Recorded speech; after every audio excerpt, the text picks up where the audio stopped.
Velkommen til Itadakimasu! Ok. Humlebakken camping. Lunsj. Lunsj? Ja, jeg trykket lunsj. Åja. Lunsj! Ja! Da var vi jo Rogue Trader episode 2. Stilig. Ja, 1,5. Hæ? Hva du mener 1,5? Ja, vi har jo ikke startet, og vi har jo ikke fått våre egne karakterer. Jeg vet ikke mer. Vi er vel teknisk sett enda i tutorial. Ja. Ja, vi er vel det. Hvilken knapp er Empire-knappen?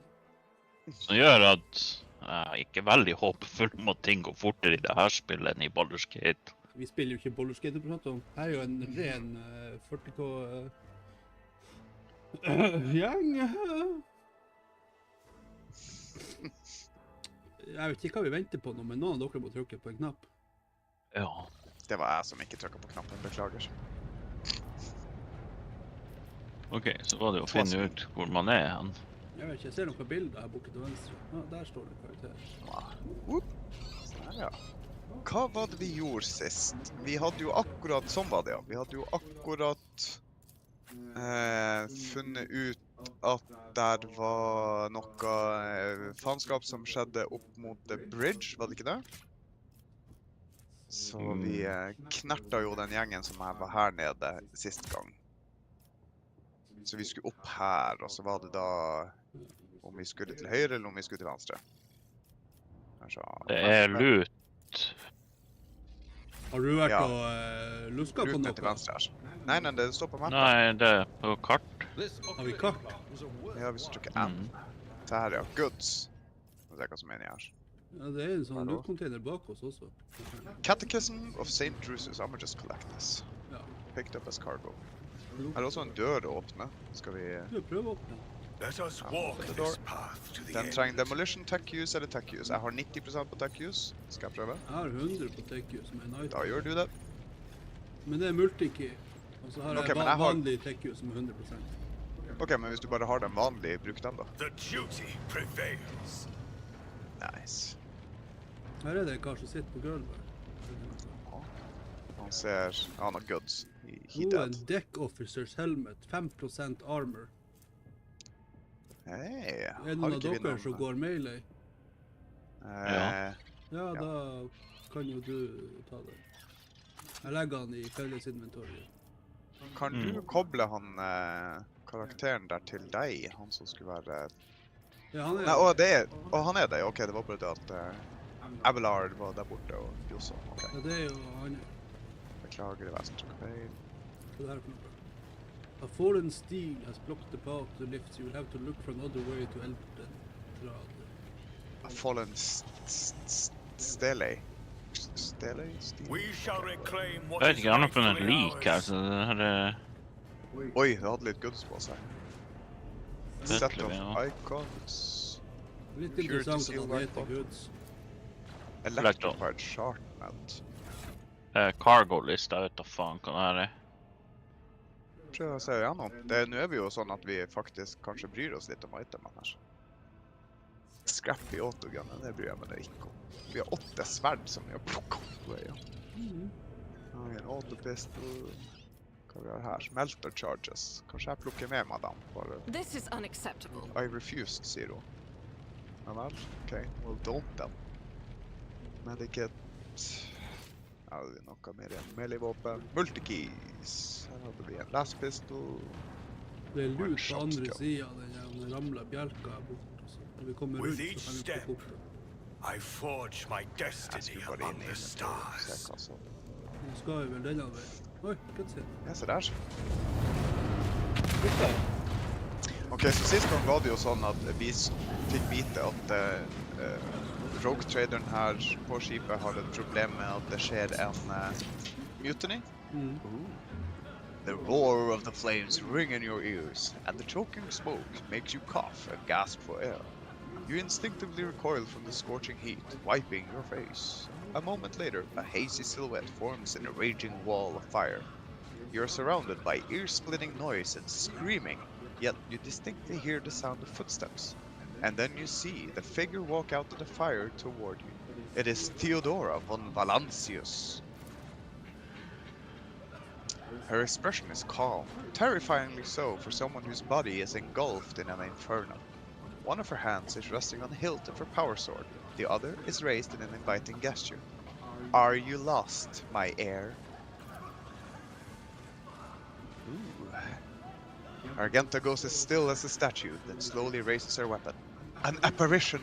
A sorceress apparition! Trickery of the warp!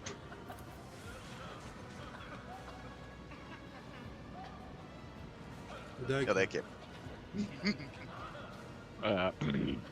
Sister, you will lower your weapon. Despite his commanding tone, Abelard does not sound too confident. He is staring at the rogue trader, and you notice a muscle in his cheek twitching. Threatening the Lord Captain is outrageous.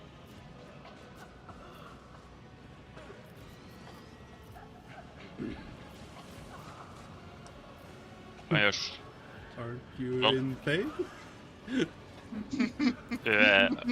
Alt venstreklikker på options, så får du et sånn mark ved siden av. Ja, jeg så det I stedet. Ah. Pain is but a fraction of one's weakness, Senator Marigold. To renounce weakness of spirit in pursuit of greatness is the only path to heights worthy of a rogue trader. What? Lady, you're on fire.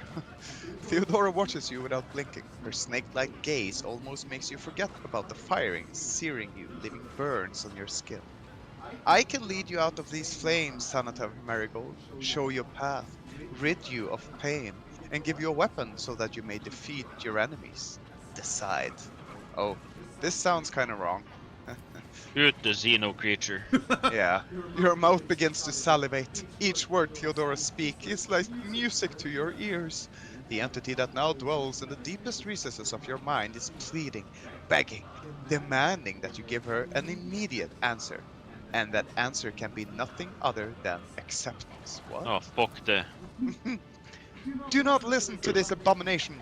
Senator, if there is naught but his light in your heart, if you are resolute in your faith and step into the flames, the Emperor protects. His faithful will not be deterred by either darkness or deceitful promises, nor will the fire burn those who carry the torch of faith in their soul. Come on, Thomas. To the void with you. We need to follow Lady Theodora before we suffocate in this surface. Furnace. Jesus. People. Abelard looks back at the coughing and confused people around you. Senator Marigold, the survivors from the middle decks. You must help the crew. Lead them out. Find a way around. Over the roaring flames you hear distant sounds, frightening voices, screams muffled and distorted as if there were a body of water between you and them. Oh, convictions. Sometimes a character will have to make tough decisions based on their values, interests, and goals. Such decisions affect their convictions. This can develop three directions: dogmatic, iconoclast, and heretical. Each includes 5 ranks. The higher the rank, the more zealously the character follows their convictions, and the more noticeably the world around them reacts to their actions and decisions. Promotion to the ranks of each of these 3 directions open up access to new dialogue lines, events, and unique abilities, and also change the attitude of others towards your character. Also, some items can only be equipped by characters with certain convictions. Er han... Unnskyld, jeg skal bare si, der er han Thomas på Discord. Jeg har invitet deg nå til å spike, så hvis du trykker på den. Der, ja. Hei, beklager jeg var litt for sen. Det gikk litt ut av hodet mitt. Det går helt greit. Vi er akkurat begynt. Vi får vite noe litt om convictions, at man kan velge en... et path. Ok, spennende. Heresy. Ja, ok. Ja. Du får en invite hvert øyeblikk. Ja. When one of the conviction branches reaches rank 3, Votary, it becomes the character's main focus. When that happens, the other 2 conviction branches cannot be raised above apparent. Your character's allies have convictions of their own as well. Ok, så da er jo spørsmålet, Thomas. Ja. Det er jo din karakter. Så vi er i en situasjon... Kan du gjenta det? Kan du gjenta det? Det er din karakter. Det er min karakter? Ja, så, så nå skal du velge. Nei, det er du som velger. Det er du som velger, det er bare det at karakteren fortalte deg at det her er den tingen som du må gjøre. Men det står jo... men jeg er jo ikke... Jeg prøver å komme meg inn her. Ja. Ja. Hvis du ser noe ute til høyre, Ja. så er det en Abelard som er min karakter. Da. Ja. Ok. Ja, hva du vil ha for noe? Du vil ha den øverste? Jeg er en dogmatic character, ja. Ja, ok, da trykker jeg på den. Walk through the fire, the emperor will guide the righteous on their path. Abelard. Kan man... Jeg kan jo fortsette på med Idira. Ja, Er det greit? det er det du skal. Ja, det var den jeg spilte sist på. Ja. Ja. Vi håper jo Ok. at vi skal komme oss i bridgen, sånn at vi skal få Thousands of needles pierce your consciousness, but are powerless to stop you. You take a step forward and the illusion breaks. A wave of excruciating pain crashes over you, and Theodora's voice fades into the firestorm. You hear the voices of your companions calling you from behind, and the screams of the weak dying in the inescapable blaze. Weak people. Å ja. They lack in their convictions. The blinding inferno, the harrowing pyre, the all-consuming storm releases you as you step out, barely able to stay on your feet. The blood is pounding in your ears, drowning out the world around you. Your eyes, caked in soot and burnt eyelashes, refuse to open. Free from the flames, you take 2 more steps before collapsing to your knees. The rush of blood in your temples and the horrible pain all over your scorched body cloud your mind, before suddenly retreating, as if driven away by some mighty will. A new strength spreads throughout your veins, and despite the wounds, your body is once more ready for trials and struggle. You open your eyes and see, aglow with warm light before you, the Aquila, the sacred symbol of the Imperium. In the next moment, you are struck with another realization. The repulsive presence, the one that has plagued your mind since Voiktvir wounded you, is gone. The fire seems to have burned the entity away without a trace. Master, can you hear me? Master. You're alive. Ja. Which is more than I was expecting after what you just did. That's our rogue trader. Walking through fire Praise for the the rest of Emperor. us. We passed through the So- flames.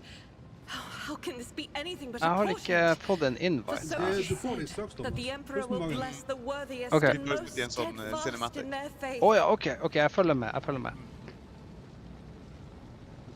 Yeah, pass through the flames, how can this be anything important? For so it is said that the Emperor will bless the worthiest and most steadfast in their faith. Behind Argenta, you see Idra Tlas doubled over in a fit of nausea. The rest of the people who were following you have withered away in the fire that continues to rage, mere 2 steps away from you. Did you see that your kill light was glowing? Yep. You're delirious. Whatever it is you think you're seeing. Right. What happened to Lady Theodora? Did she follow us? Hon var aldrig där. There was no Theodora witch. There was an illusion, a temptation, a foul taint that tried to lead us astray. But he perceived its true nature. Of course I did. I'm great. Is that right, Adepta Sanctimonious? What? We just pretend like we didn't see the Lord Captain standing there in the fire? Abelard, you tell her. Whatever it was, it matters no longer. Det hørtes veldig ut som Kim. Your conduct is bordering on madness. Your holiness. A path opened behind you, where one moment there was fire, the next only smoldering embers remain. But what am I saying? My eyes must have deceived me. Too much smoke for my lungs. Truly, would you have received wounds like these if there had been no fire? This is true. The wounds are merely a sign of a trial laudably passed. It is something to be proud of, the same as decorations or badges of honor. No element holds power over the righteous. I Word. feel fine. I've been better. I've been better. Åh, Ja, Even vänta. if you were anticipating another wave of pain, it does not come. Your muscles feel strong, and your limbs obey you without fail. And yet, deep inside, somewhere next to your heart and stomach, you feel a certain tension, akin to that of a taut string. You are at your limit. Be it adrenaline or the strength of your faith, it will not carry you much farther. Men det var dyrisk. Sonatev, do my eyes deceive me? I could swear that I just witnessed you step out of a pillar of fire with the rest following in your wake. I love being late for an engagement. Jag ska säga, I Ja, heard here to join du trenger ikke å høre forces. på oss. Det er Nei, du jeg som må bare er lese rådgiver. først her. Okay. I heard here to join forces with you and the others. It's time to push the heretics back. It was the only way. We are here in response to call the locks. I love being late for an engagement. Nothing will stand in the way of profit. Nothing good ever comes out of such rashness, yet it appears that the Emperor favors you. Be that as it may, your wounds are highly worrying. Nå har jeg muligheten til å kjøre en Warp 50 lore. Da gjør du det. Succeeded. Succeed. Ethelfrad does not seem to have changed since you first met, but only at first glance. His face has taken on a strange hue. The skin at his temples appears scaled, and his voice now has an uncanny screeching quality. These are not traces. Die, Sino, die! The Psyker's body has begun to mutate, a consequence of contact with the war.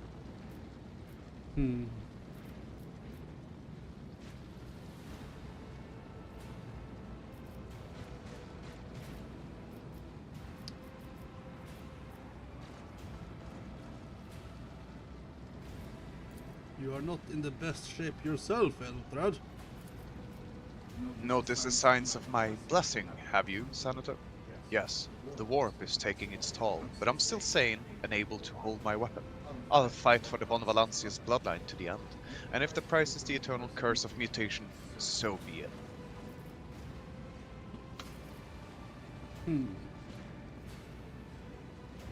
My fate will keep me upright with a weapon in my hand. That is all that matters. Yeah, sure. Pray, forgive my insistence. I shall not be the one to doubt the fate of he who has passed a trial by fire. Quite literally. I have gathered everyone who answered the Vox call, and I was able to hold the weapon, yet I do not see the Lord Captain or her Arch-Militant in our midst. We're still receiving messages in her voice, but she's not responding to direct requests. I last saw Lady Theodora on the observation platform. When did you and she part ways? It was at this very elevator, Master Elthrod. The Lord Captain, accompanied by the Arch-Militant, headed to her chambers to retrieve an item of particular import. After that, all we heard from her were her Vox broadcasts. This is troubling, and the timing is inopportune. I am still receiving fragmentary reports from the bridge. Kunrad Voigtvir was spotted there, and even what scant intelligence on his activities I have reminds me of descriptions of sorceress rituals. If that traitor has resorted to witchcraft, we must stop him at once. Så här har vi ett crossroads-valg.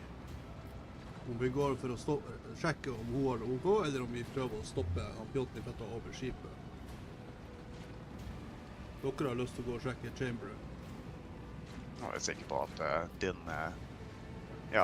your heiress, eller hva vi skal si, at hun, she's okay, because she had just appeared in front of us in fire. Ja, så det jeg tenker er jo sånn som Sanna ville gjort det. Hun har nok penger til et til skip. Ja. Så vi går og ser hvordan hun har det. A reasonable approach. Take her escorts with you. You may be waylaid. Once you have found the Lord Captain, you must beg her to go to the bridge and lead the counterattack. The rogue trader's appearance is sure to fill the defender's heart with hope, however frightened or exhausted they may be. Until we meet next, Marigold, may the Emperor bless your deeds. I shall see you on the field of battle. He salutes you with his weapon and returns to his retinue. Okay. Så vi ser om vi får Thomas. Okay. Grips. Du har jo ikke spillet startet en gang. Ja. Jeg vet. Skal vi se. Ok, her har vi en dør vi kan åpne. Det er ikke vits å gå så veldig langt, fordi vi må trykke launch igjen, for han må få save-game, så vi får en load. Ok, ja, men da står jeg bare her ved siden og venter. Meanwhile så kan vi jo klatre ut døra og se på Hannibal og Gandalf kose seg. Ja, jeg tenkte jeg skulle bare springe på toalettet en tur, mens vi venter på at Thomas råd inn, så... Det er litt Ja. for meg også. Ja, Bare jeg kommer- send en... Du har akkurat fått det. inn. OK. Nå har du fått en ny en. Nice. Da er du med. Ok, da trykker jeg launch.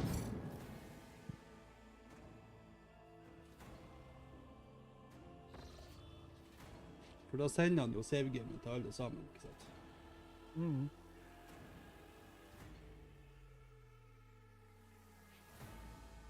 Liker ikke at en av dere har en potet.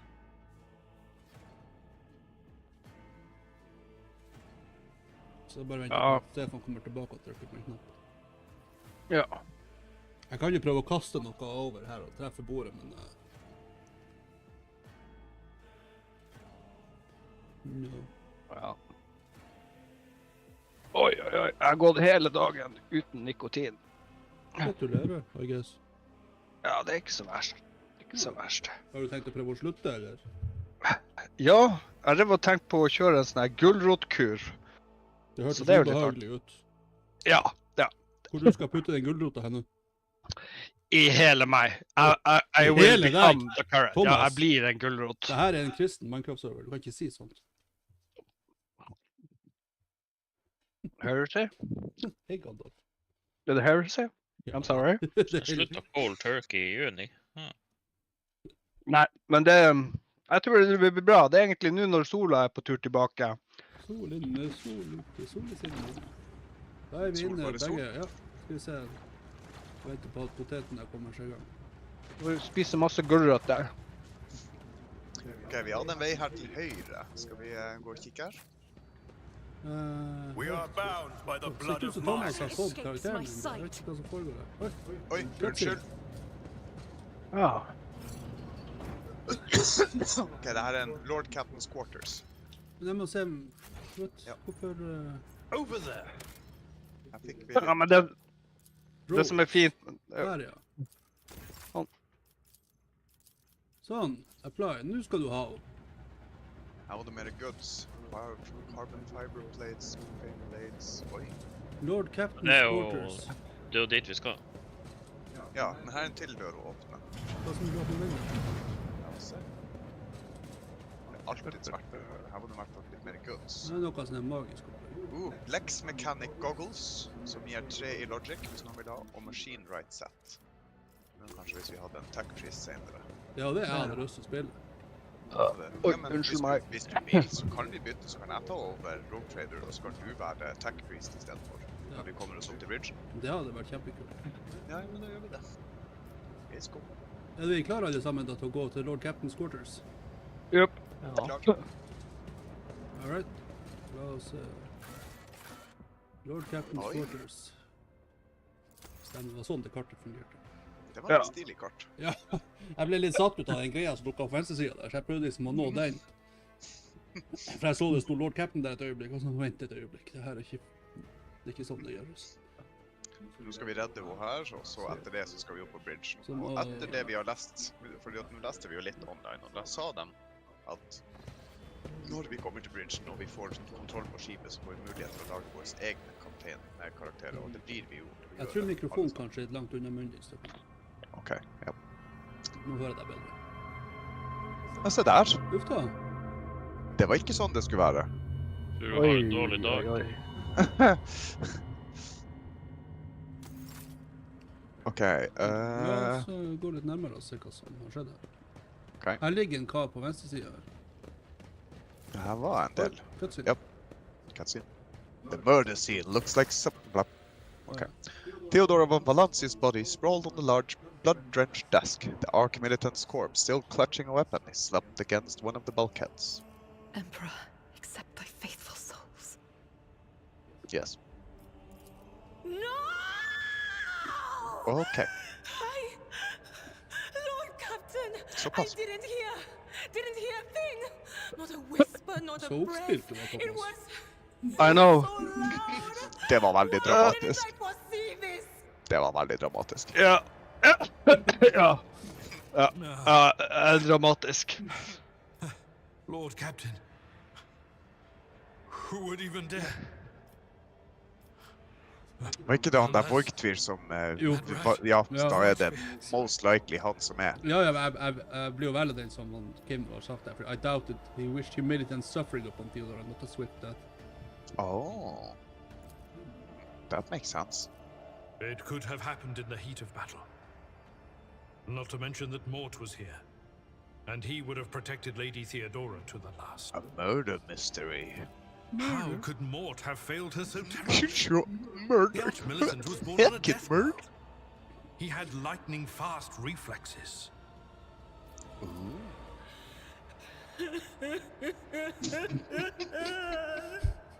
Thomas, skjerp deg! Ta deg Ja. I can look at things in my own way. If you find something that might bear the imprint of the killer, just give it to me. And Theodora. I'll try to see what secrets it holds. Ja. Vi er sikre på at vi vil gi sånne ting til Psyker. Nei. You lean Nah. closer to the Nå er body. det Nei, litt lav. det blir madness. As apparent. Madness. What ended the rogue trader's life was an auto-pistol shot, an extraordinarily accurate one at that. Theodora's face bears an expression of surprise, the last emotion she experienced in her life. Interesting. Da er det jo Så mer ble sannsynlig overrasket. at det var noen nærme henne enn en fiendtlig. Ja. Det jeg også tenkte. Something on the floor catches your eye. A heap of blood spattered parchments and scrolls that must have fallen off the desk.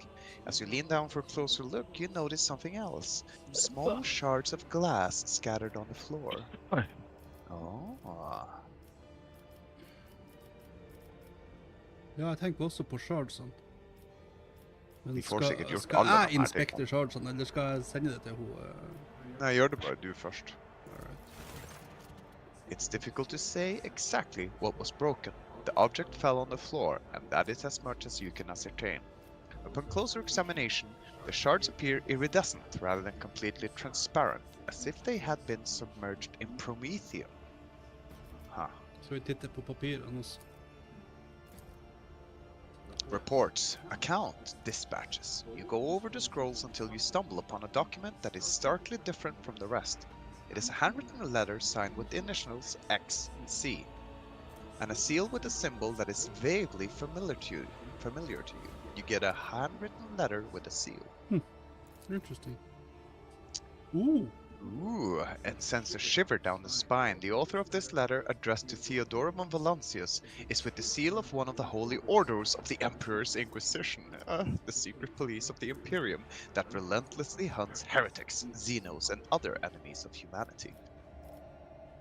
Da sender vi jo på shardsen, og så ser vi hva hun sier til det.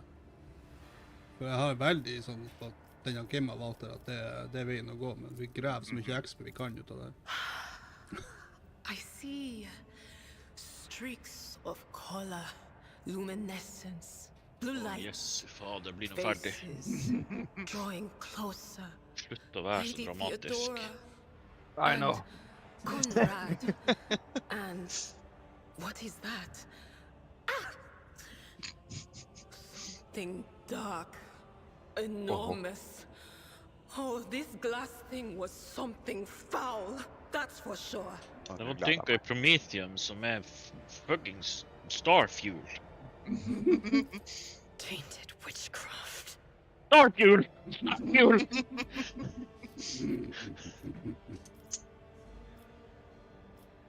Ja, vi sjekker Artmilton bodyen før vi begynner å nevle på Theodora. Han kan ha fancy loot på seg. Eller en bolt. En pistol. An auto-pistol shot went straight through Mort's forehead, spraying the floor and the furniture around with blood, brain matter, and shards of his skull. The safety on the Art Middleton weapon is off. The killer must have been a split second quicker than he. It doesn't work like that. Oh. I can try to read the memories of objects, but dead bodies are a different story. Something like that would require her soul. Du nå I And after bæskeska. what we saw on the officer's deck, I Du won't står og risk hyler og searching kneller for her it in for a at du war. ikke hørte noe, og så vil du ikke gjøre noe. Faen. Her, Yes, uholdbart. the crucible of battle calls to me once more. Straight to the void chamber. No, Straight to wait! jail. We must see if we can find Da må du anything. bestemme det da. Ja! Banna Ja. investigator fra Wish. Attack, attack, attack! Idira, you can't bring her back. Let her go.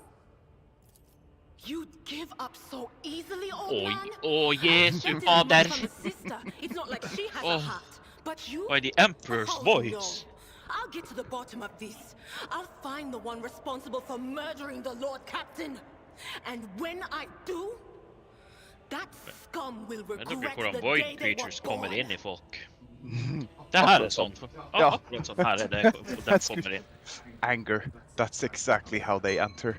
Her goods. Ja, Kim var allerede der. Det en... Theodore's Rosary. Bonus to commerce and lore. Rogue Traders Cloak. Mine. Ja, det en sånn amulett også som ligger I inventorien som du burde hive på deg. Jeg beklager, det bare er sånn når jeg trykker, så det fordi at jeg tror at jeg skal trykke på en ting og... Ark-militanten har jo goods på seg. Hva han har? Helmet of Devoted Protector. Requires dogmatic follower. Grants its wearer immunity to enemy critical hits for the first 3 rounds of combat. Wow. Den virker jo som noe for deg, Kim. You found an item that... Aye, a rather conviction item. Du bruker. Ok. Ja, jeg jeg kan bare ikke se sjekker. noe annet vi kan interakte med her inne på kontoret. Ja. Nei, jeg er her I bakrommet og sjekker. Her var ingenting. Jeg skal sjekke på det rommet som var her bak soverommet. Ingenting du kunne nevle på innan det rommet. Nei. Oi, først. Oh, man. OK! Don't you dare to cross Uh, det er en combat servitor. Shit, jeg trodde det var en iron hand. Et lite øyeblikk der så det faktisk ut som jeg måtte slåss mot Ja, jeg kommer meg ikke lenger enn det her. Så hvis du... Ja, position dere så nærme hverandre som mulig, sånn at man er... Ja. Thomas, hvordan venstre kommer du deg? Jeg kommer meg... Hvordan pinger jeg? Dit? Dit? Ja. Hold inn alt og venstreklikke, så kan du pinge. What? sånn. Ja, det er jo... Jeg høyreklikket dumt der. Ja, men da, hvis vi klar, så trykk på start battle. Så når jeg ser 3 pips, så trykker jeg go. Ja. Light and medium Okay. armor. Armor protects the character from incoming damage. Light and medium armor types are both available to you at the moment. Ok, så... Og det starter da fra ned og oppover, så nå er det Kim, og så er det deg, Tommy, og så er det meg, og så er det Thomas. Yes. Så jeg tenker jo kanskje vi trekker oss litt tilbake. Hvis vi tar en sånn, Kim, hvis du trekker deg tilbake hit for eksempel, eller bak hit, sånn at vi får samlet oss. Ja, De er jo heretics, ok, så vi har jo faktisk heretics å hvis vi deale med. får spredd oss, de liksom står her en plass, så kan, Ja. Jo, så kan jo Thomas chainlightninge dem. Ja, for eksempel. Så hvis Thomas, du trekker deg bakover, ikke sant, når de kommer, og du, Kim, stiller deg her, og da Tommy stiller seg for eksempel her, og så kommer jeg springende I midten hit, for jeg er jo sånn melee, shoot everything, lay down the law. Og du er helt der baki. Ja, jeg var jo explorer. Men det her spillet er jo også litt sånn som Baldur's Gate, med at vi blir litt punisher hvis vi er litt sånn hippity-hoppity borti scrappity med gjengen. So we learned today. Ja, så... Du starter, Kim. Hold on. Det headsetet mitt driver og tatt ut. It's cool. Har du ikke smurt på The Holy Ointments? Have you not recited the holy... Det noe det andre. 01010101.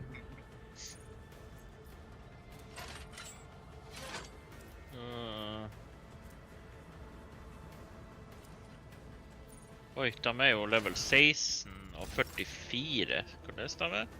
Nei, det er Nei, det hitpoint. er hitpoint. points on them. Ja. Herregud. Du sier sånt i pøbel. Møte en level 44, det var sånn, ja, det var det campaignet. Men nei da, det 44 wounds han har. Så har han pluss 5 i toughness. Heavily damaged. Jeg kan drepe liksom 2 av de her.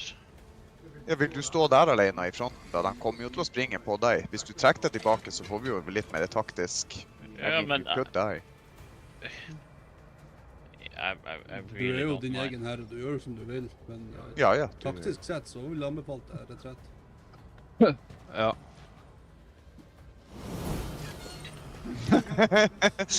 I heard your advice and I soundly ignored. Hva du fikk der av? Brace for impact. Navy officer and their allies in a 3-cell radius. Endure. Gain 2 deflection for each archetype taken by the Navy officer. Also cannot be forced to be moved or penetrated. Oh! Så hvis jeg Hvor snakker går du? hit, for eksempel. Ja. Kan du kanskje ha noe sånn overwatch den veien, så hvis de prøver å komme? Skal vi se. Ja, men hvorfor er du så langt bak? Jeg var inne på soverommet når det combaten engage.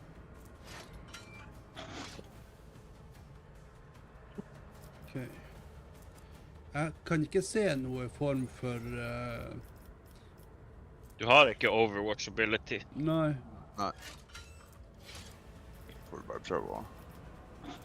Nei, du har bring it down, Voice of Command, da. Ja, Voice of Command har en cooldown på 1 runde, så jeg kan bruke den på deg, Kim.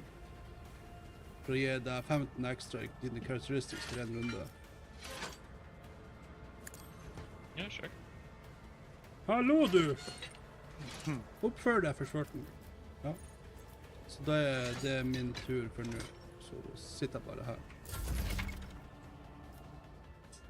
Okay. You will encounter enemies with ikke various abilities and features. The icon next to the enemy's portal indicates they are under the influence of some kind of effect. Click right mouse button on the effects icon to see more details. Okay. Heavily damaged combat servitor.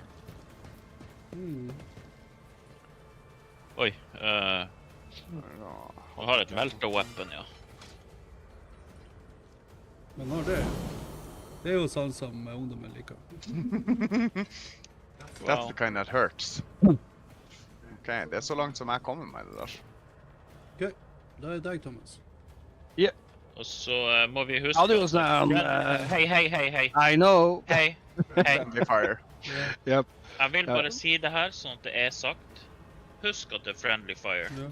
Men hvis du, Thomas, nå for eksempel går dit, så bør du jo kanskje kunne... Oi. Ja, for da ser jeg, da har du 3 her du kan treffe. Så hvis du chain lightning er på han... Skal vi se hvor vi har en chain lightning. Jeg tror du må dobbeltklikke en gang til for å liksom plassere deg der. Ja. Jeg synes jo pistol burst, det går jo an til å... Eller så kan du bruke magien den. Ja, ok.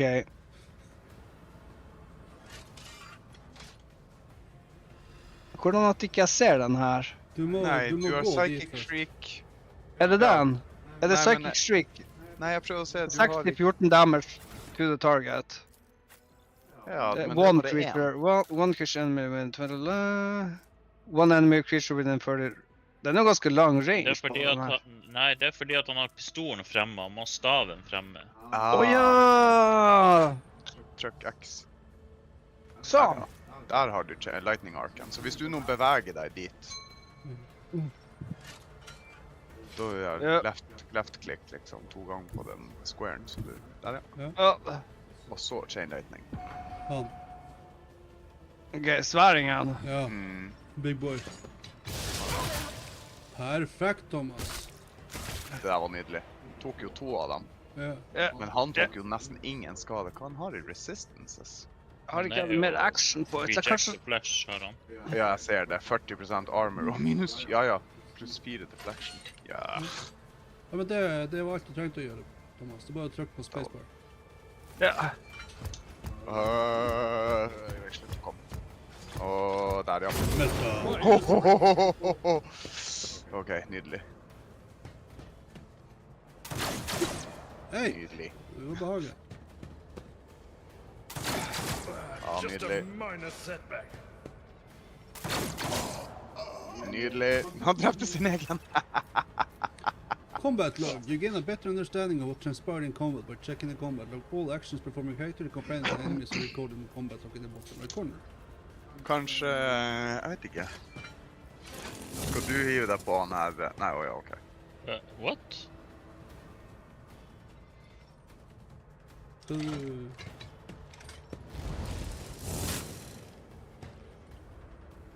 Damn. Ja.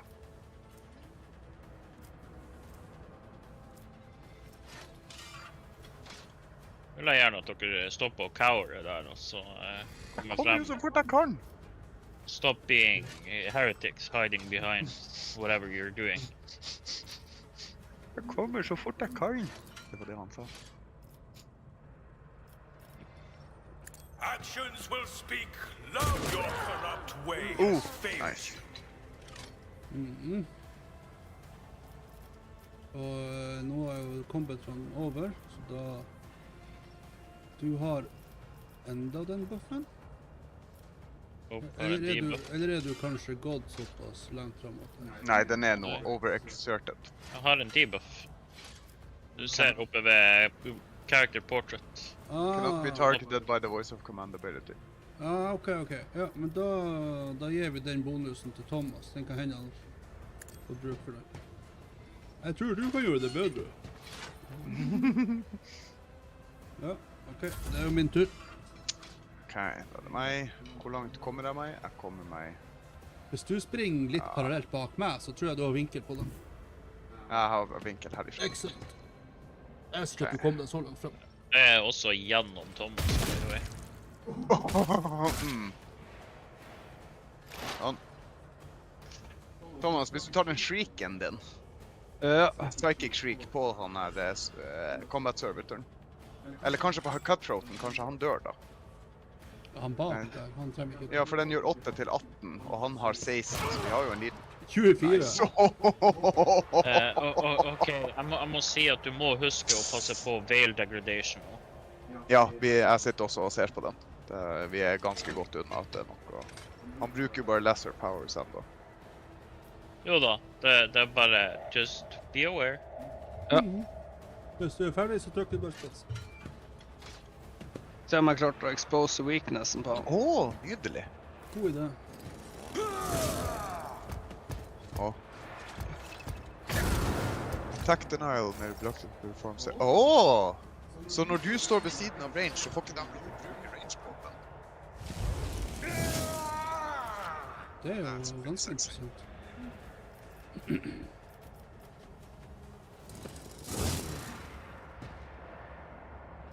Nice.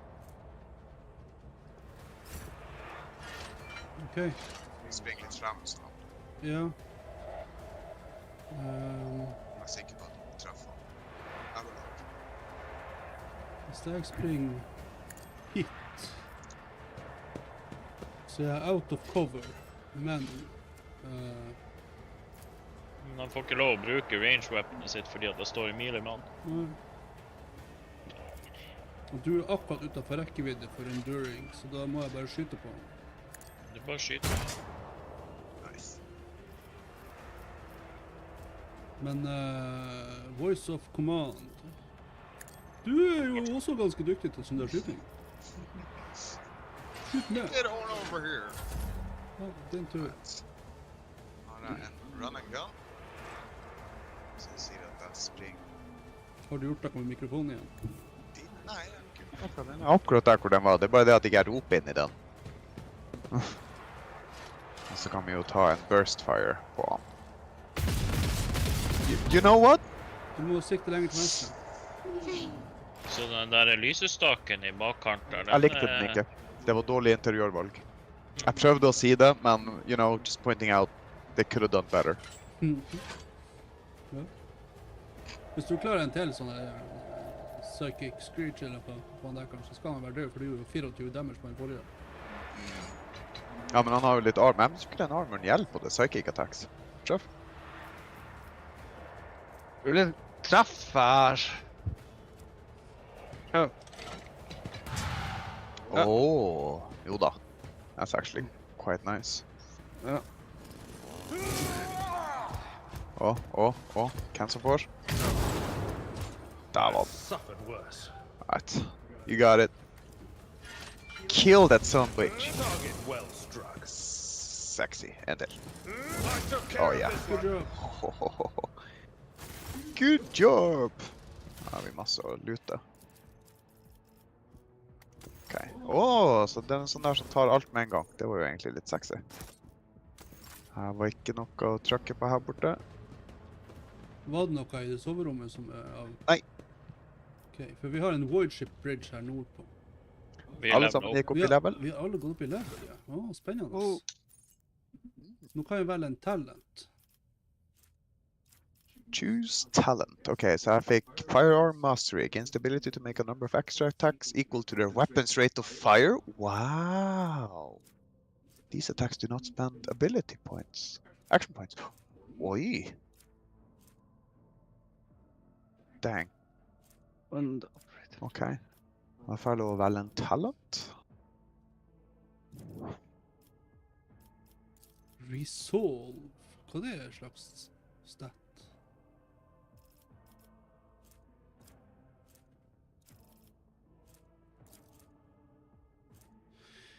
Resolve influence how efficiently and for long characters. It determines the amount of momentum gained after each turn. Ok, så det er... fancy. Ja. Hva du skal si, Kim?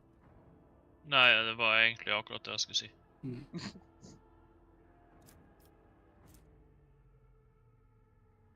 Blood of Martyrs. Whenever an ally uses a heroic act, that ally gains temporary wounds equal to 10% of their maximum wounds plus resolve.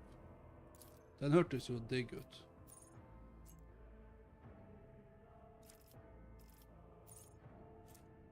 Dere gjør jo en del sånn heroic act, ikke sant?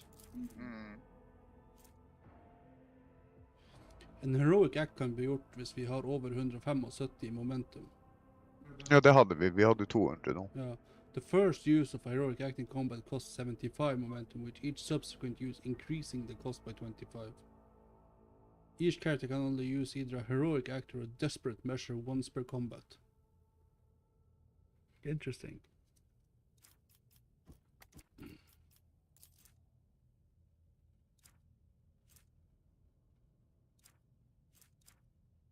Ja, hvordan er det jeg tar det der, hvis jeg trykker sånn?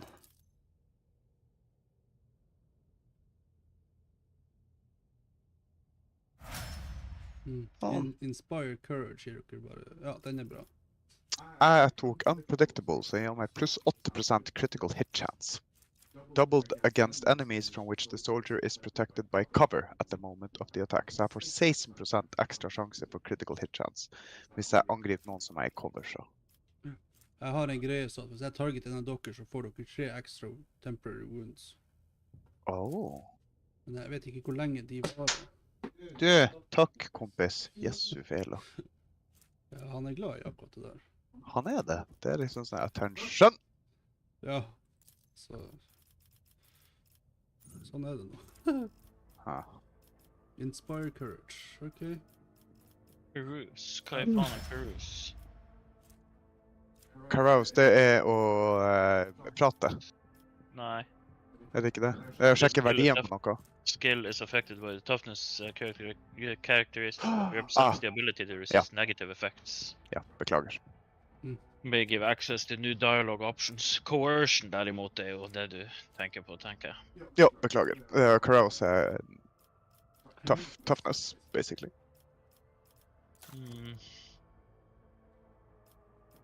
Står mellom characteristic training, toughness eller weapon skill. Nå vil jeg bare sånn anekdotisk nevne det at Sanden til Marigold i dette spillet har profit-faktor på 10. Og i rollespillet som vi spilte på søndag, så hadde han 1. Ja, sånn kan det gå. Det høres ut som et ditt problem. Ja.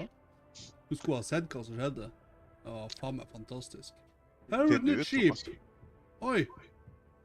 Det var jo trist. Ja. Finner du ut noe, Thomas? Ja, hvordan i alle dager er det jeg vil velge den talenten da? Altså, det står liksom der jeg vil velge To noen av de summary. her... Summary, ok? Ja, du trykker bare på den abilityen du skal, og så to summary og apply.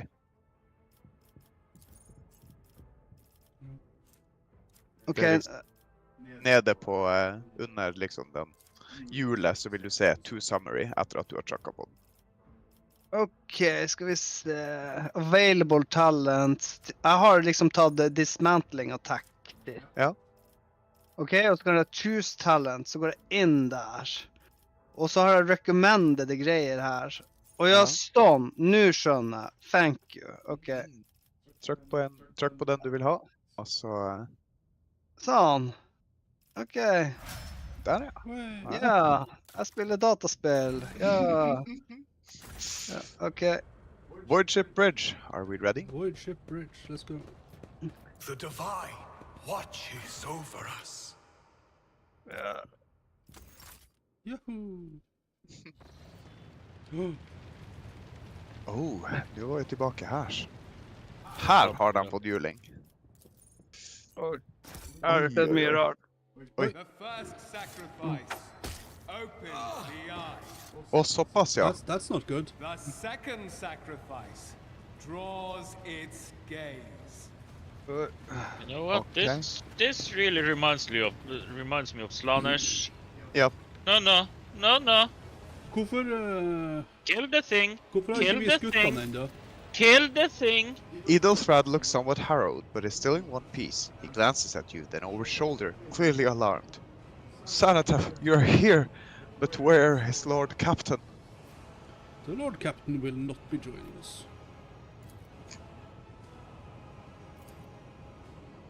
No. The rogue trader is dead. No matter what ritual Conrad is performing there, the warp is too strong. I cannot withstand it.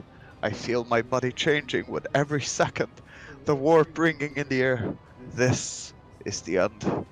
We will perish in the warp, along with the warrant and all the dynasty's heirs. The enemy of humanity has triumphed.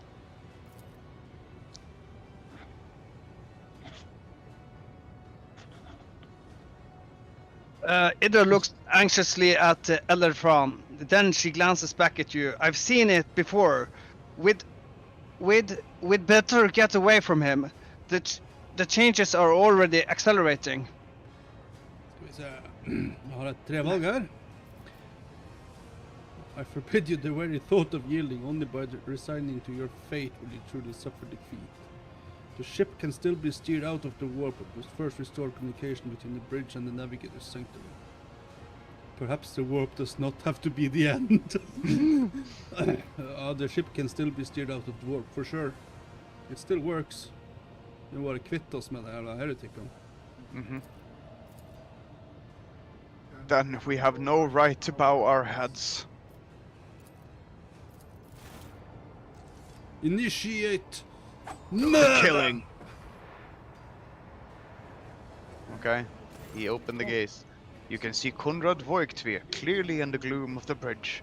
The broken blade he's holding is stained with dark drops that seem to have a pleasant glimmer to them. Oh? We are out of time! Okay. Voidrick, you duplicitous cur! The rogue trader's death will be avenged! What? Theodora is dead! Voigtvir stares at you in seemingly genuine bewilderment. No! That can't be! Not now. I still haven't... The ritual will not be completed. I'll take care of it. And you, see to it that the void ship breaks free from the warp. Watch over our realm. And farewell. Elrod, don't! Idolfred, no. Your ritual won't be finished, heretic! Okay. Oh, but he just... Well, I'm gonna just stab this guy.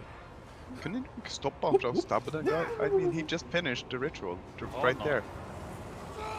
And now he got you in the middle as the sacrifice, you know, the thing that takes over. Uff da. Yeah, I saw that coming, mother. With fire and vigor, our Right emperor click. Okay.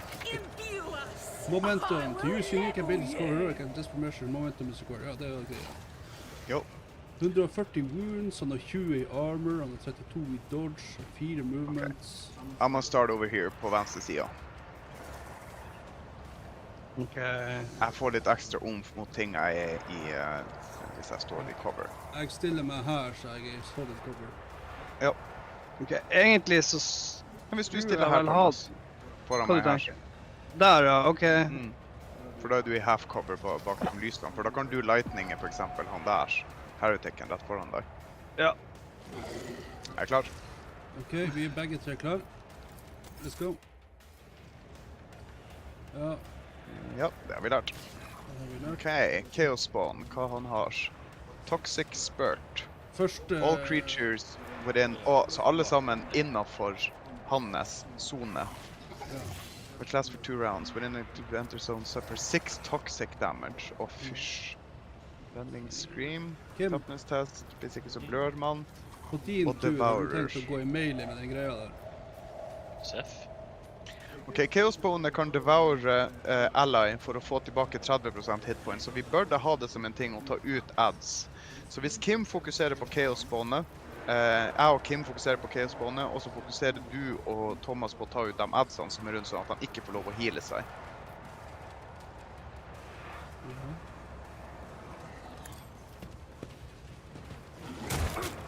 Nice. En kommando til Jeg får ikke line of sight til deg, Kim, så jeg må ta det neste runde. That's Men vi fine. har en momentum. Yeah, man, bring it down.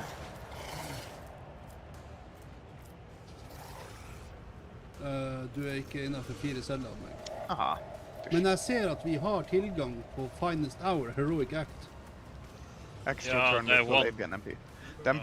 Den bør du virkelig gi til Kim når han står der fremme med meleien. Ja, jeg får ta det når jeg kommer meg rundt. For vi har Ja. full momentum nå. Ja. Ok, da ender min turn. Ja, jeg kan også bruke en Firearm Mastery. New enemy automatic. Until the end of the soldier's turn, their first attack against each new enemy automatically scores a critical. The soldier immediately reloads. Ok, så alle sammen. Har en eller annen form for. Ja, men deler vi den her momentumen? Ja. Using it. Ja, ikke sant? Once per round for the entire party and once per battle for each character. Så vi må bygge den opp igjen i så fall. Ok. Da trenger jeg ikke Furious Recital, for det gir oss momentum. Hva du tenker? Skal jeg bare skyte på Chaos Spawn, eller? Skyt bare vi på gjør det. Chaos-bomben. Skal jeg ta Burst Fire, eller? Du tar burst fire, så risikerer du å treffe Thomas. Ja, jeg tenker også det. Ok. Jeg lurer på at jeg faktisk risikerer med å treffe Thomas bare sånn som jeg står Det nå. gjør du, for den line turner red akkurat Ja, i den krysset, Ja. Thomas. Men du kan jo komme hit på. Jeg tar han. Ja, det kan jeg. Jeg kommer dit. Men da... Og så kan du skyte på han der kan, for eksempel. Han her. Tenker du han på baksida Ja, der? fordi at nå har du jo line of sight rett gjennom Kim. Og Ja, men hvorfor ikke ta han her som er på 2 hitpoints, bare for å ta han? Det kan du Sånn, også gjøre, det- selvfølgelig. Tenkte ikke på det. Da gjør jeg det. Please. Thank Strike you. is a prayer. Ok, det var det. Rending Scream. Ok. Ok, wow. Det var... Ok, men han brukte ikke den toxic-greia si, og det var nå egentlig ganske greit. Hvem er det som er neste? Det er heretikken på... Han bak her er neste tur. Så klarer du å springe rundt han, Kim, på denne siden, og springe rundt dit uten å miste, sånn at du kanskje kan angripe dem to som er... Nei, de er ute på range. Og jeg kan bare gå opp på siden. Nei, stå bare der da.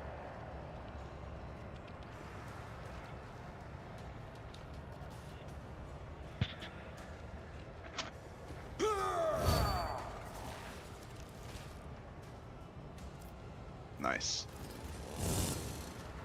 Nei. Apparently, that happened. Unødvendig. Han dodga. Ja, Total det var hit chance unødvendig. 82%. There, Det var for- unødvendig. for all MP against +3 MP until the end of the turn. They don't lose MP after performing attacks. The warrior has no limit on melee weapon attacks this turn. Interesting. Okay. Den der breakdown på rollene var jo veldig interessant å se. Den viser liksom alle faktorene. Oi. Right. Ha tingen i bakgrunn. Ja. Um, Hvis du lightning er han her som er rett framfor deg. Oi, men vær forsiktig, ja. Vi ser Veil Degradation er på 11. Yep. Så den vil være på 14 hvis du bruker... Skal vi se, By the way, lightning fordi at vi står i nærheten av Chaos-spawnet her nå, Ja. så har den økt for hver gang den har skiftet til karakter nå. Å ja, da kan den treffe deg, Kim. Jeg tror ikke det er helt... Nei, Men ta hvis den du- i bakgrunn. Heretic Cutthroat. Ja. Den. Han som er foran deg. Der, ja. Ja. Åja, den vil ikke arcade. Den er for langt unna de andre. Åh! Ok, Åh. men 14 i Veil Degradation, da bør du ikke bruke den neste runde. Da må vi la den gå ned. Ja. Skal vi se... Jeg bruker nu bare litt sånn. Fyrste. Åja, 0. Ok. Nice. Operation Run, ja. Ok, da er det meg. Akkurat som vi liker. Jeg blir å stille meg midt mellom der ute i åpningen. Ja, der. Sånn at du liksom... Ja. Eller jeg kan jo for så vidt stille meg der og det. Ja, for da er du liksom innenfor 4 til alle. Du har jo den auraen din. Ja, dessuten der så når du å skyte de to i trappa. Ja, det jo. også. Ja, jeg springer dit, og så ser vi hva som skjer.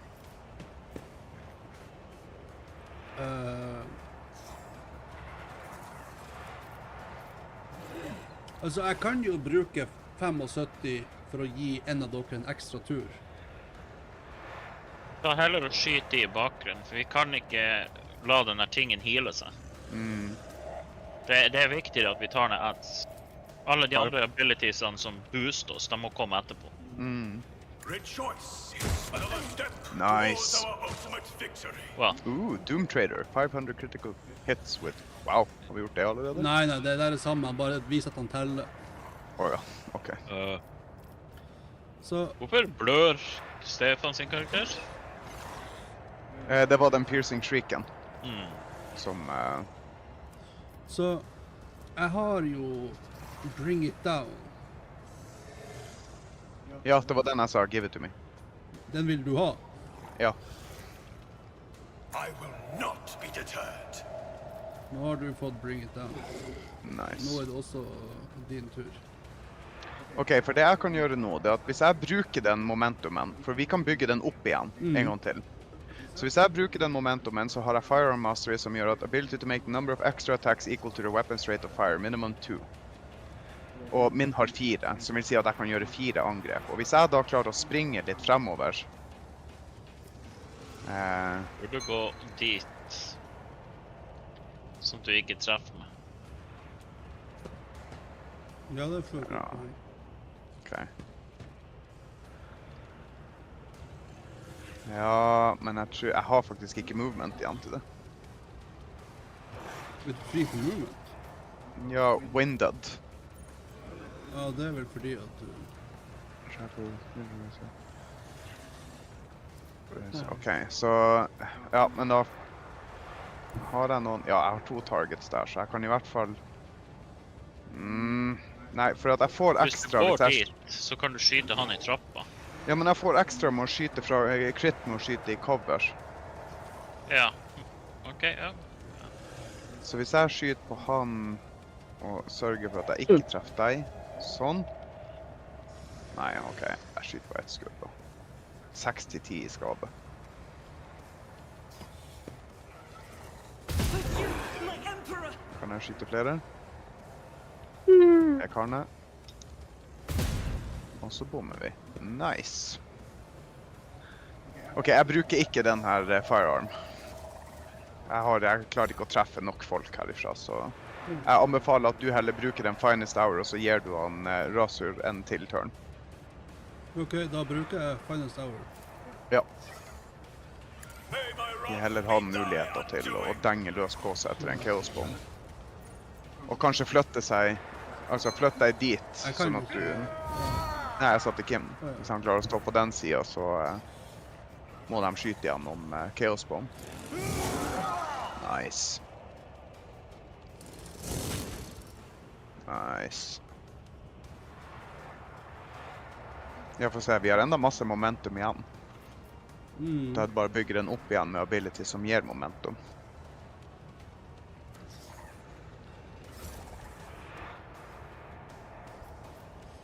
Ja, da har jeg muligheten. Nå står jo du litt sånn kinkig til her, så jeg kan jo gi deg You Serve Me. Så gir deg +5 til alle dine characteristics til min tur igjen. Så nå er du mye sterskere. Well, Og bare fordi at jeg kan, så er jo du også oppe her. Med Voice of Command, ja. Ok, Så nå har nice. jeg brukt alt. Ok, jeg fortsetter egentlig bare å... Aha! Da vet vi det. Han gjør det bare ut av det blå. Han gjør jo noe beskadet. det er som sagt, Det- det ja, står men jo det- på abilityen. Jo, men jeg skjønte ikke at han ville gjøre det sånn ranged. Jeg trodde han kanskje ville gå bort til dem eller bruke en turn på det. Ikke at det var bare noe som ville aktivere seg i det man traff han nok. Det var... Jeg tar en Furious Recital bare for å gi oss litt mer momentum. For det står unlimited range på den. Ja, det så jeg ikke. I did not pay attention to that. Og vi står det 30% av maximum wounds. Det er ganske mye. Ok. Ok, men da må vi fokusere på de andre. I'm sorry. Ja, men nå er det jo 2 mindre igjen.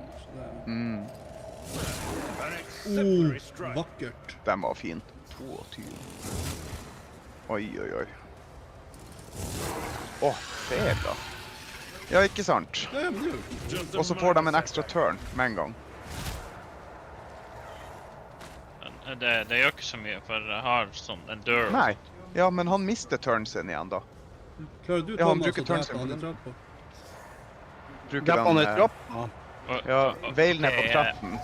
Så hvis du bruker shrieken, for den er vel... Ok, jeg må bare si en ting. Minor. Dere står i en sånn toxic Ja, waste-greie som Ja. gir skade etter hvert. Ja, Så du takk. må flytte deg derifra. I will not. Flytt deg bare sånn dit. Ja, for den shrieken bruker bare én psychic shriek, så hvis du går frem der hvor det er... Ok, jeg får prøve Der, ja. da. Sånn. Klarer du å nå En streak på han, sier du? Ja. Ja, han i ok. trappa? Det er ikke sant. Nice. Vakkert. Ja, for da kan han ikke heale seg. Da er han ferdig. Da er det egentlig bare focus fire på han. Ja. Nice. Kan du... Han exploiter. Ja, hvis du Sånn. trykker... Yes. He did. Skal vi se, hvis jeg springer... Jeg bare pass på at det ikke står Bort foran. dit. Ja, ja. Let my enemies tremble at the sound of my steps. Og så burst fire jeg. Og da er det utenfor deg. The Emperor commands. Det er skit å dø. Nice. Men jeg synes jo at du, Kim, I will not be you need deterred. to bring it down. Okay, this creature's movement points and damage are increased by +4 for every devoured ally. Han har 2 stacks per nå. Det er jo ikke bra. Energy boost. Men du har fått en ekstra tur, så smack it. Men da var vi jo ganske smart da vi tok adsene også, at vi så den med en gang. Det var en sånn her, yeah, get rid of those ads. So, I'ma just do this. Ooh. I'ma just do this. Oh, yeah. I'ma just do this. 30 i skade på en runde. 40, what the hell? Og det var en ekstra runde som han fikk gratis, liksom. Jeg brukte også den Ja, momentum. Ja, jeg så det. Ja. don't lose movement point after doing attacks. Wow, nice. Så hvis du subber deg... Ok, så han er jo på halvveis. Hører meg dit. Sexy. Så nå skal jo han være potensielt flanka hvis jeg springer og prøver på han. Ja. Så hvis du nå gir turen din over... Jeg må bare se at det ikke er noe mer jeg kan. Nei, eneste du hadde igjen var movement points. Ok, jeg hadde ikke movement selv, men så da er min tur spent. I'm not injured. Da er Ok. det Raged. Jeg kan ikke, for det er 3x3 på burst fire, så jeg må bare fortsette å singleshotte. Ja. Nice, det var min runde. Au. Ah. Au. Ok, Ta og så kjette han litt i ræva. Hvis du... Dæsken, hva med damage det var i melee i det her. Holy cannoli. Ok, men nå har jo jeg tatt... Jo, men det er abilities sexy. og sånt. I love Ja, it. I love it. Og så hadde jeg også buffa Autobosu. Ja, men det er sånn det skal være. At vi har en melee-kar som står frampå, som bare tar all dengen i verden og bare, hell yeah. Oh, that's sexy. What a twist on it. Chainsaw goes brrrr. Ikke shriek, kanskje? Jo, veil regulation er på 13. Jo da. Jo, du kan- den må vel gjør bruke- bare 1. Jeg må bruke shrieken her. Ja. Ja. 7 til 16. Eller jeg må kan jo ikke, hende at du men- kanskje kritt og dreper den nå. Åh! Det var ganske hardt. Klarer du å skyte? Har du to? Du har jo 2 action point igjen. Skyt den. Trykk X, og så bytter du til pistol, og så skyter han. Ja. Go Kom Thomas, igjen. go Thomas. I can do it. Kom an! Nei, ikke X! Oi, ja. Der, ja. Trykk 1, og så target han. Og så trykk 1. Biff! Biff! Biff! Biff! Jeg får ikke til. Det er bare høyreklikk på han, men når du har pistolen. Høyreklikk, sånn. Skru det ut. Venstre. Vil den ikke... Prøv å trykke på abilityen. 1. Endrer ikke muspeken seg når du hovrer over han. Ja, det koster 2 action points, jo da. Det skal være nok. Ja, Ja. den sier jo at du har 2 igjen. Do the pew. Nei. Han skal ha 2 first. No. Nei. Shields me. OK, well, my kill. My kill. Hvis... Ja da! The Emperor's judgment. By the Ser right dere. of blood, defeat the warp. OK, cutscene. Oh, never mind. Ja. Oh, level igjen. Oi! What the? OK. Well, Saving, game autosaved. Ja, OK, ja, jeg får se hva vi finner her da. Nice. OK, men her er bridgen vår, da. Characteristics. Ja, vi kan øke stuff. Her er noe goods å plukke opp. Hva er det? Blade Shard. Gloves of Endurance. Gets an injury force and crushes. Allies get a +1 damage. Oi. Mantle of Heroism. Iconoclast Follower. Nå er det 2 ting du skal velge, Thomas.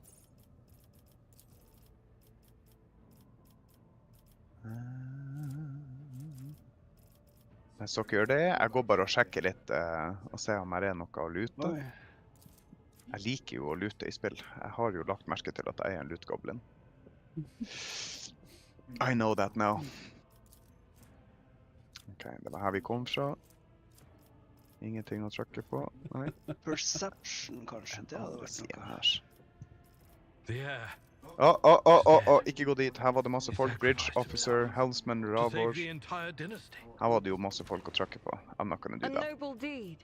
Let the crew offer prayers for the hero who renounced his impure life in the Bridge name of check them out. humanity. Ok, jeg vet ikke om jeg gidder å levele, fordi at det kan hende at vi får karakteren vår like etter det her. Ja, Så I'ma just keep it. OK. Skal vi tusle fremover?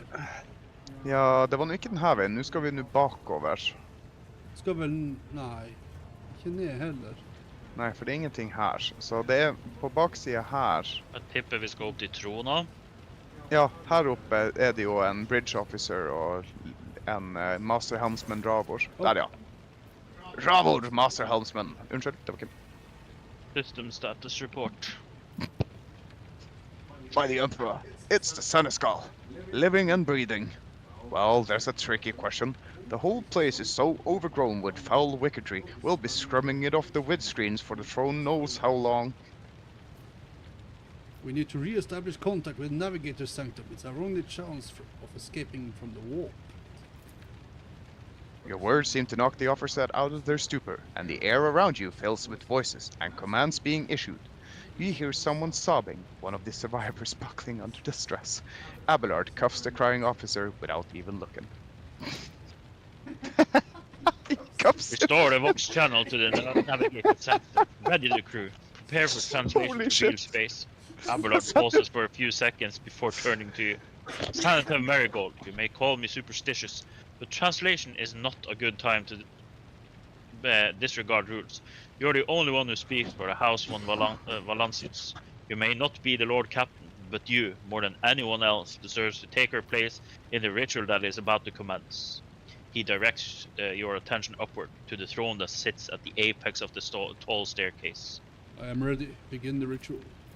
My body is ready. Give me a clap, Papa. Commence, Daddy. Yeah, vi You har are den. you are about to be violated.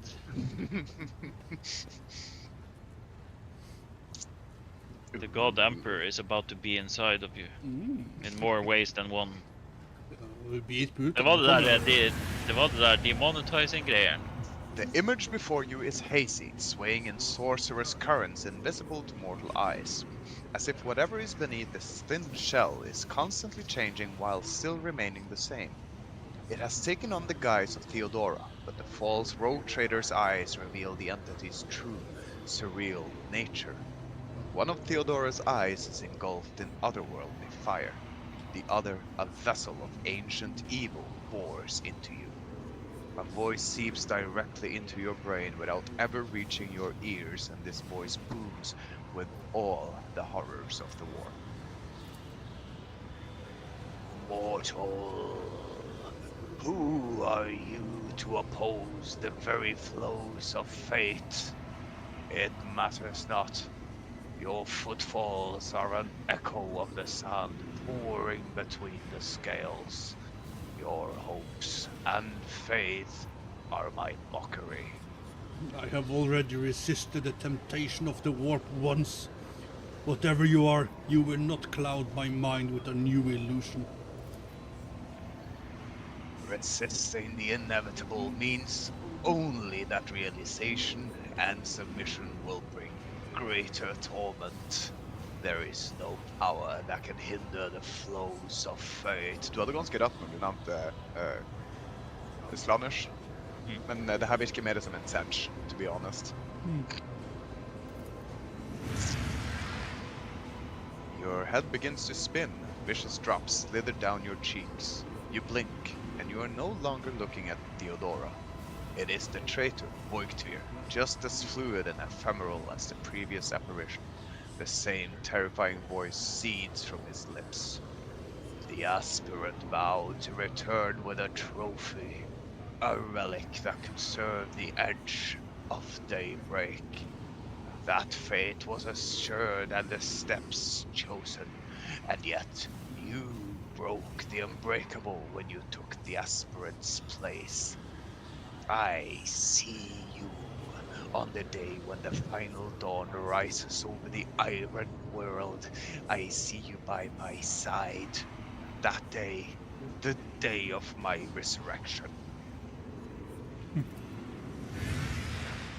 The image is scattered by invisible sorceress winds, and you see Idra, her eyes aglow with the same sinister flame. Men Your nå er det im- fortsatt. Jeg skulle Skal jeg si det fortsette? Nei, nå er Ja. det fortsatt den her onde greia.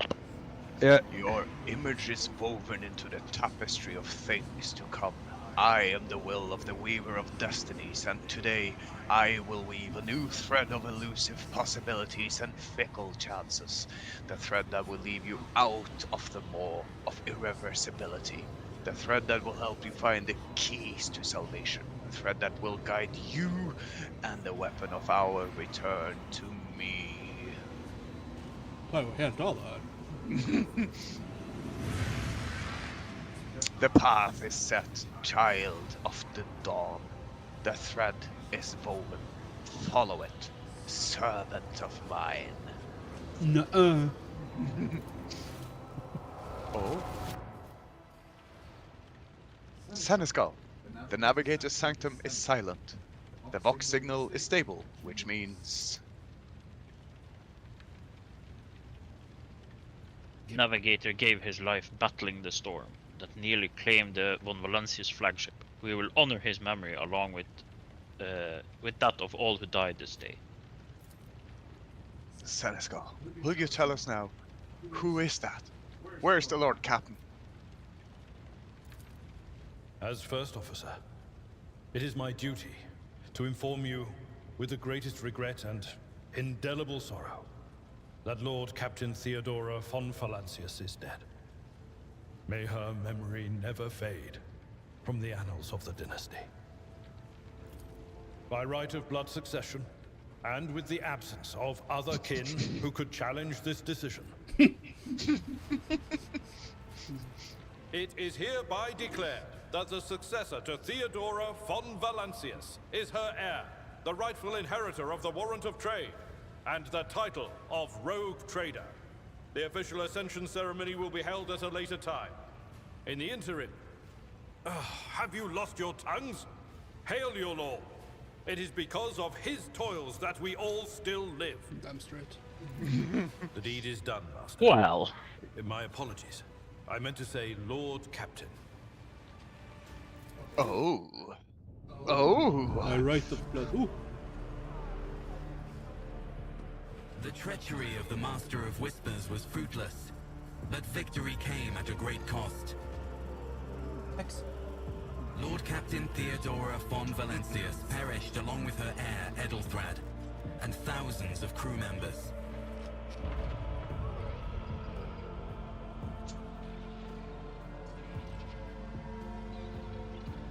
Veldig cool artstil.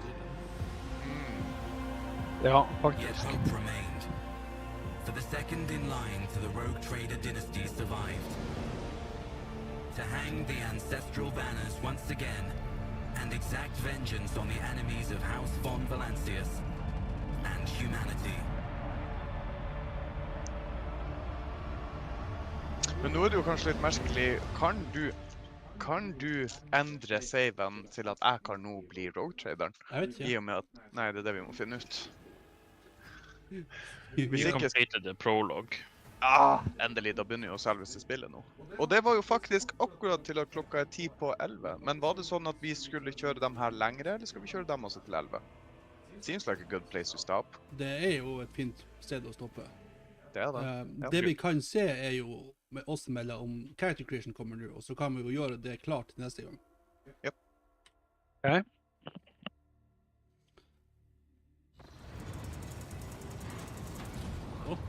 Roterende stol. Deep shadows of weariness can be seen on Abelard's face. Though the old officer's eyes are keen, they rake over you from head to toe. He frowns, mutters something, then nods to himself. Well then, your lordship. You had us worried for a few hours there. Abelard offers a thin smile, but after witnessing you fearlessly rush into the fray on the deck, the only thing that surprises me is how long you stayed on your feet. Your strength only left you once the fighting was all over. Such fortitude is admirable in a Lord Captain. You must now hold your first officer's briefing in your new role as Lord Captain. For many of those who are about to join us on the bridge, this will also be their first briefing. We sustained massive losses among the senior and middle-ranking officers. Some posts have had to be filled by deputy, while others go unfulfilled entirely, and now the deck clans are deciding who will take over the leaderless crews. Yeah. Wait, I'm not, there's something more pressing. I do not wish to be the rogue. Den skal jeg prøve når jeg spiller alene. Ja, men hva som skjer hvis du trykker den nå? Jeg vet vel ikke. Prøv. I do agree that your elevation to your new status was rather precipitous. I assure you there are good reasons for it. Not least the fact that without the Lord Captain, the ship would be destined for naught but disaster. But I digress. You do not have a choice, Féleth of Marigold. You are named heir of the Rogue Trader, and your fate is predetermined. Besides, the Seneschal lowers his voice.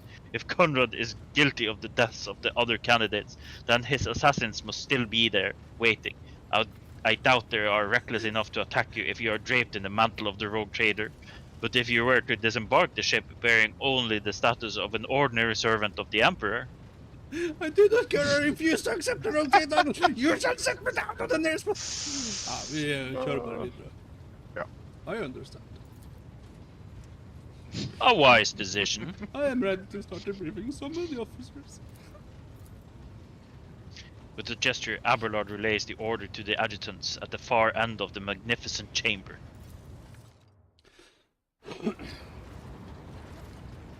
Så här, ja. A dozen pairs of eyes bore into you, the expressions revealing restraint, joy, curiosity, and wariness. Attention, officers! You have been granted an honor. Lord Captain Xanathev Marigold of von Valencius will personally conduct today's briefing. Our most gracious Lord Captain is ready to hear your report. I feel my ekkel. Perhaps you'd introduce those present, Abelard. As you wish, your lordship. Abelard points to a tall, slender woman whose body seems to contain as many implants as it does flesh. Vigdis Surri Otta of the Tolliman line, our new Voxmaster. It's an honor to serve your lordship. Aboard this vessel you have at your command thousands of crew members and hundreds of officers and section chiefs. I am responsible for receiving, processing, and sending all communications between you and them, as well as external sources. I am your eyes and mouth, Lord Captain. Beside her is Raver, the master helmsman. He steers our ship along the course set by the Lord Captain and monitors the void around us to ensure that we do not stray into an asteroid field or a pirate trap.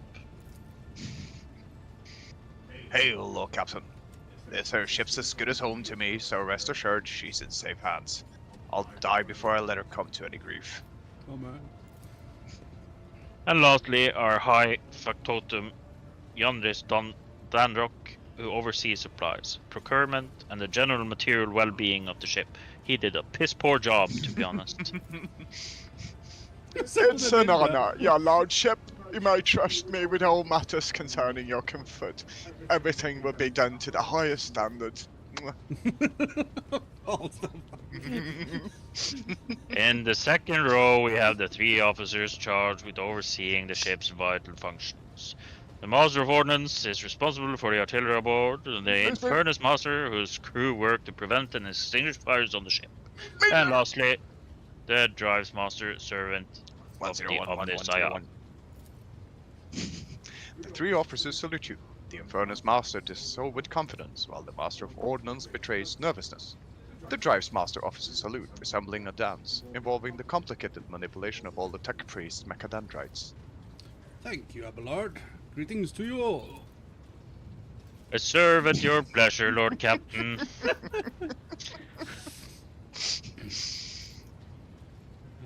Ja. Det startar upp toppen då. I wish to hear the Infernus Master's report. Yes, Lord Captain. I can report that all fires across all decks have now been extinguished. Yada, go on. Some material losses have been completed. Results have been submitted to the Seneschal and the Hypertotem. Så vi skal bare høre om hvor shitty det står til med skipet. Ok, vi trenger ikke å lese oss gjennom det. Hi, Quote Pastor him after the previous Infernus Master and his neck. Wait, okay.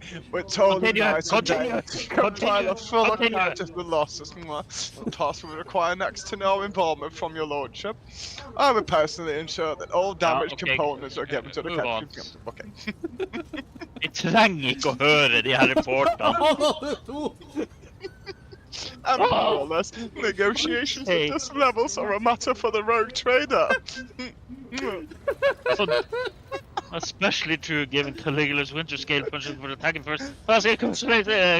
Skull.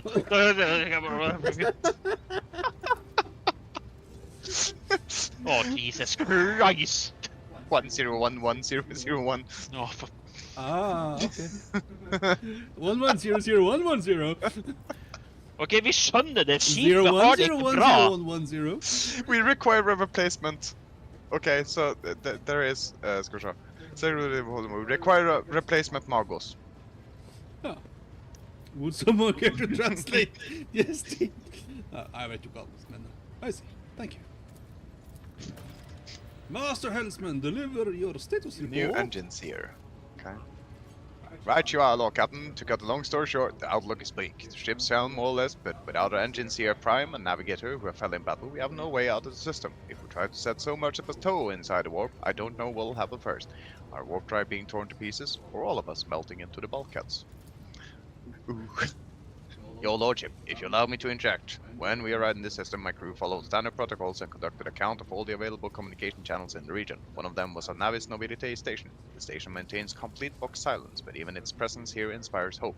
To have located a navigator in the very same system is an incredible stroke of luck, a true blessing from the God Emperor. Of course. If I were you, I'd grab this chance with both hands, or else you'll soon be eyeing up asteroids to use as your new residence.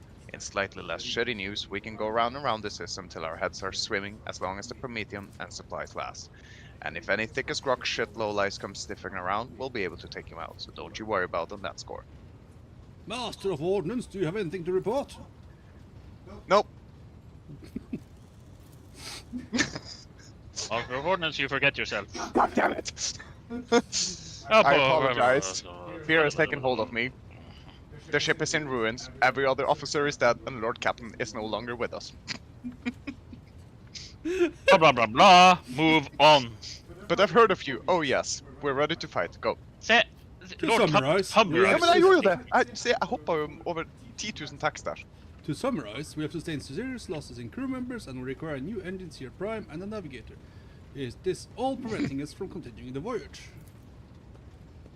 Precisely, Lord Captain. But bear in mind that this will not be the end of our trials. The ship system must be properly inspected for major damage. This can only be carried out at Footfall Station, home to the only dockyard in the sector. What can you tell me about the system in which we currently find ourselves? I cede to the Voxmaster on this point, Mistress Tolleman. We are in the Rykard star system, and our voyage here was undertaken on the orders of your lordship predecessor. There are 3 inhabited bodies in the system, and our attempts to send box messages have all produced confounding results. The Navis Nobility station has not simply failed to answer, it seems to be maintaining total box silence. However, we did receive a distress signal from the prison planetoid in the system, and Rykard Minoris itself is also not responding to our hails. But what is most alarming is that our augurs have intercepted signals from the surface that seem to indicate ongoing hostilities on the planet. The situation is not very encouraging, but without a navigator, a tech priest, and new crew members, we won't be able to travel anywhere. Therefore, we must go to the planet and the Navis Nobility station and find out what in the void is going on. Thank you all for your reports. Dismissed. The assembled officers salute you as one. Your Lordship, there is one other thing. A confidential matter of the utmost importance. Lady Theodora. Abelard hesitates. Your eternally esteemed predecessor brought the ship here to this system for a reason. She was given a secret commission. You perhaps are wondering who has the authority to commission a rogue trader to do anything, and I shall tell you. The Lord Inquisitor, the hand of the Emperor, the chief architect of his will in the Coronus Expanse. Yeah. I came across a strange handwritten letter on Theodore's desk. It was signed by XC. You're referring to the contents of that note, I presume? Savior. Oh. Xavier Calcazar. Lady Theodora was to seek out the Lord Inquisitor's right-hand man, one Heinrich von Kalox, an interrogator, you understand. All I know is that he is somewhere in the system, that we must find him and offer him whatever assistance he requires, and then deliver him to Footfall in the Verbundus system. Finding him without any more information to go on will be difficult indeed, but an Inquisitor is an important individual. The authorities in the system, either the Navis Nobility or the Governor of Rykard Minoris, may know something. That is all of it, your lordship. You have a great deal of work ahead of you, but it is a mere taste of the daily burden of a rogue trader. Soon you must take up the reins of the von Valancius Protectorate. Abelard gives you another scrutinizing look, as if trying to gauge how long you will hold out under this mountain of problems. His face softens slightly, and it seems he is about to offer some words of encouragement. Well. Ingenting på det. And then he did. You are correct. When he suddenly Hey there, changed my Sister mind. Argenta, explain yourselves. The psycho is suffering some ailment or dark madness. She insisted on seeing the rogue trader, eh? I judged that it would be unwise, eh? To leave her unsupervised, eh? Vet du hva, det der er så langt ifra den stammen hun egentlig I har. was also hoping to approach you with a personal request, eh? But it can wait. Speak with me when you have time, rogue trader, eh? Idra glazed eyes roll over those assembled. One word bursts from her lips. Daybreak. If there's nothing else of value to report, I declare this briefing concluded. Yep, Time to get to work. Yep. Everybody get the fuck out with your problems. I'm done. Jesus. Well, it's on. Everybody was kung fu fighting. Okay. Ja, da var det bare du helt alene der. Use the system map instead to issue orders to the crew. System, okay. Bridge officer. Ja, så vi får lov å se oss stå her, liksom, som andre inventar. Blade shard. A blade made from mysterious metal that shimmers with unnatural colors. Ok, hvor skal jeg trykke nå da? Ja, nei, nå er det jo opp til deg å prøve å finne ut Abelard. Prøv å snakke med han Abelard. Ok, Sin karakter. vi prøver. Han står... Vi prøver. Lord Captain. Ok, take meg livet. Vi prøver bare å se om du finner noe som... Lord Captain. En plass du kan liksom... Her er en Lord Captain's Quarters. Ja, men det er jo der vi var i sted. Det er liksom her nede. Og her nede er det jo ingenting annet enn, ok, like hennes er borte nå, men er det noe... Oi, beklager. Jeg ser ikke noe åpenbart nytt her. Nei, det eneste er at du kan bruke denne safen ved siden av, men... All is well on the bridge, Lord Captain. Ja. Ok, bridge officer... Technomat... Hva som er i enden av den døra her? Woodsman of Arms... Ingenting. Servitor... Det virker jo ikke som det er noe av dem her du kan trykke på. Prøv å bare gå og snakke med hun Argenta. Hun er helt nederst med fronten. Oppi der. Du har jo bygd det så. Ja, hvis jeg bare prøver å snakke... Ja, se om det er noen av dem som... Rogue trader.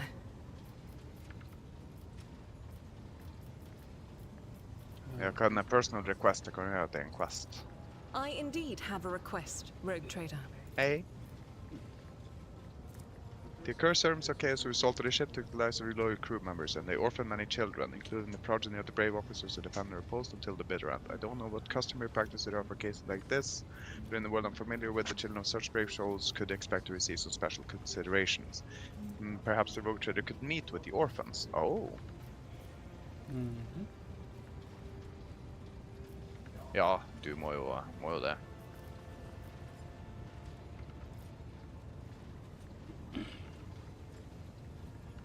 Jeg er jo litt fristet til å ta nummer 2 der. Worthy of a rogue trader. Ja. Ja, det må det jo være. Men nei, men ok, ja. Ja.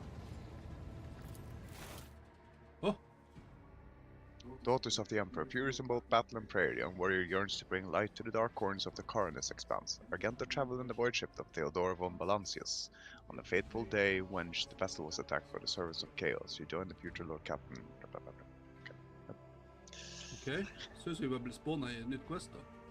Ja, jeg tror bare det var til den speechen, kanskje. Ja. Det er jo en av favoritttingene til Kim. A group of adolescents, clearly dressed in their finest, freshly pressed clothes, forms a straight line, huddled together in fear and look away. Some look at you like a myth. Ja, Flott. Yep.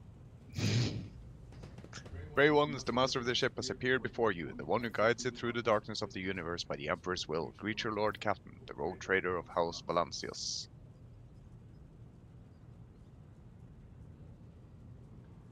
Ja. Yeah, yeah. Teenagers hang on your every word with bated breath. Only a few at the far end of the room seem sullen and not particularly impressed by your speech. So what? Why should we care? Our friends and parents died in their dozens for you noble lot, and you didn't give us speeches? That in the void chamber. Argenta quickly turns to the boy. A flurry of emotions flashes in her dark eyes, like she wants both to calm him and scold him for his impudence.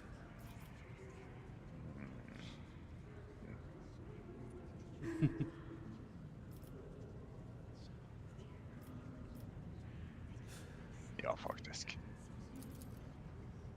You can tell by the bright eyes that your words and the very fact of meeting the rogue trader in the flesh have left an indelible impression on them. Young ones, You won't recognize them in a year or two. They will learn to salute and speak only when permitted by the superior officer. But right now, clowning around is all they know. Argenta rubs her temple pensively. She smiles and utters a few more words of encouragement, then leaves the bay. Disappointed. Apparently. Vi måste helt å gå bort. Ja, og kom seg ikke helt bort. Så fortsatt. Da er det sikkert å låde opp til. Ja, ok da. Men da kan vi jo si at nå kutter vi noe her, og så blir vi å se om vi klarer å finne ut om vi kan lage våre egne karakterer, og så da til neste gang så blir vi å ha våre karakterer klare, og så blir vi å gjøre en liten introduksjon av dem da. Ja. Så nå har vi gjort hele denne introen. Så da sier vi egentlig bare bip opp og takk for i dag, fordi at nå er vi ferdig med episode 2. Velkommen til Rogue Trader. Gleder oss til episode 3 neste tirsdag. Er det noe annet dere vil si? Nei, tusen takk for de som satt og så på. Mm. Ses neste uke. Mm.